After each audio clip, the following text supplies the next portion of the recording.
இருந்தவரும் இருக்கிறவரும் வருகிறவரும் ஆகிய இயேசு கிறிஸ்துவின் அன்பான நாமத்தினாலே உங்களை வாழ்த்தி தேவனுடைய ஜீவனுள்ள வார்த்தையின் மூலமாய் உங்களை சந்திப்பதில் நான் கர்த்தருக்குள் மகிழ்ச்சி அடைகின்றேன்.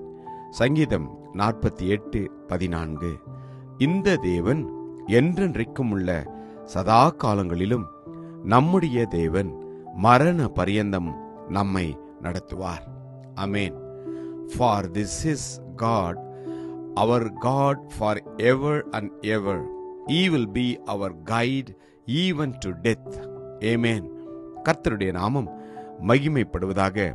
கர்த்தர் தாழ்மை உள்ளவர்களையும் உண்மை உள்ளவர்களையும் எளிமையானவர்களையும் தேவனுடைய வார்த்தைக்கு கீழ்ப்படிந்து அவருடைய சித்தத்தின்படி வாழ்கிற ஒவ்வொருவரையும் அவர் மரண பரியந்தமும் அற்புதமாய் நடத்துவார்.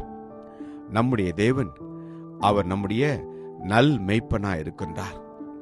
ஆம், ஆடுகளுக்காக தன் ஜீவனை கொடுத்த இயேசு கிறிஸ்து இந்த நாளிலும் உங்களையும் என்னையும் அவர் ஒவ்வொரு நாளும் அதிசய விதமாய், ஆச்சரிய விதமாய், அற்புத விதமாய் நடத்த அவர் சித்தமுள்ளவராய் இருக்கின்றார். நாம் என்ன செய்ய வேண்டும்? மரண பரியந்தமும் நம்மை நாம் தாழ்மையுள்ளவர்களாய் தாழ்த்தி வாழ நம்ம அர்ப்பணிக்க வேண்டும். எல்லாவற்றுக்கும் மேலாக இயேசுவை தேவன் உயர்த்தினதற்கு ஒரே ஒரு காரணம், அவர் மனுஷ ரூபமாய் காணப்பட்டும் மரண பரியந்தமும், அதாவது சிலுவையின் மரண பரியந்தமும் கீழ்ப்படிந்தவராகி தம்மை தாமே தாழ்த்தினார். ஆதலால் தேவன் எல்லாவற்றுக்கும் மேலாய் அவரை உயர்த்தி எல்லா நாமத்திற்கும் மேலான நாமத்தை அவருக்கு தந்தருளினார். ஆம், உங்களுக்கும் எனக்கும் மிக சிறந்த ஒரு முன்மாதிரி இயேசு கிறிஸ்து தான். நாம் தன்னைத்தான் தாழ்த்துகிறவன் உயர்த்தப்படுவான் என்று வேதம் சொல்லுகிறது. ஆம், இந்த நாளிலே நம்மை நாம் தாழ்த்தி தேவனுடைய பாதத்துக்கு நம்மை அர்ப்பணிப்போம். அப்பொழுது கர்த்தர் உங்களையும் என்னையும் நிச்சயமாய் உயர்த்துவார். இரண்டாவதாய், மரண பரியந்தமும் நாம் உண்மையாய் இருக்க வேண்டும்.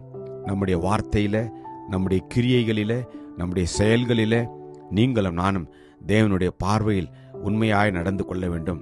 அப்பொழுதுதான் உங்களுக்கும் எனக்கும் ஜீவ கிரீடத்தை அவர் நிச்சயமாய் தருவேன் என்று வேதம் சொல்கிறது. ஆம், எல்லா சூழ்நிலையிலும் பாடுகள் வருகின்ற போது, வேதனைகள் வருகின்ற போது, சோதனைகள் வருகின்ற போது, பிசாசானவன் உங்களையும் என்னையும் எவ்விதத்திலும் சோதிக்கப்படுகின்ற போதெல்லாம் நாம் உண்மையில் உருளாய் இருக்கின்ற போது கர்த்தர் நமக்காக வைத்திருக்கிற ஜீவ கிரீடத்தை பெற்றுக்கொள்வோம். மரண பரியந்தமும் உண்மையாயிரு, அப்பொழுது ஜீவ கிரீடத்தை உனக்கு தருவேன் என்று கர்த்தர் சொல்லியிருக்கிறார். உண்மையுள்ள மனுஷன் பரிபூரண ஆசீர்வாதத்தை பெறுவானாம். கடைசியாக நீங்களும் நானும் மரண பரியந்தமும் எளிமையுள்ளவர்களாய் தாழ்மையுள்ளவர்களாய் நம்மை நாம் வாழ அர்ப்பணிக்க வேண்டும். ஆம், கர்த்தர் இந்த நாளில நம்மிடத்திலிருந்து அதை எதிர்பார்க்கிறார். மாயையையும் பொய் வசனிப்பையும் நீங்கள் நானும் உதறி தள்ளிவிட்டு மெய்யான நீதியையும் உண்மையான வார்த்தையையும் பின்பற்றுகிற பிள்ளைகளாய் நம்மை நாம் அர்ப்பணிக்க வேண்டும். கர்த்தர் இந்த நாளில நம்மை ஆசீர்வதிப்பாராக. ஜெபிப்போமா. கிருபையும் இரக்கமும் நிறைந்த நல்ல தகப்பனே, இந்த நல்ல நாளுக்காக உமக்கு நன்றி அப்பா. கர்த்தாவே, எங்களை நீர் இம்மட்டமாய் வழிநடத்தி வந்த நம்முடைய கிருபைக்காக நன்றி தகப்பனே.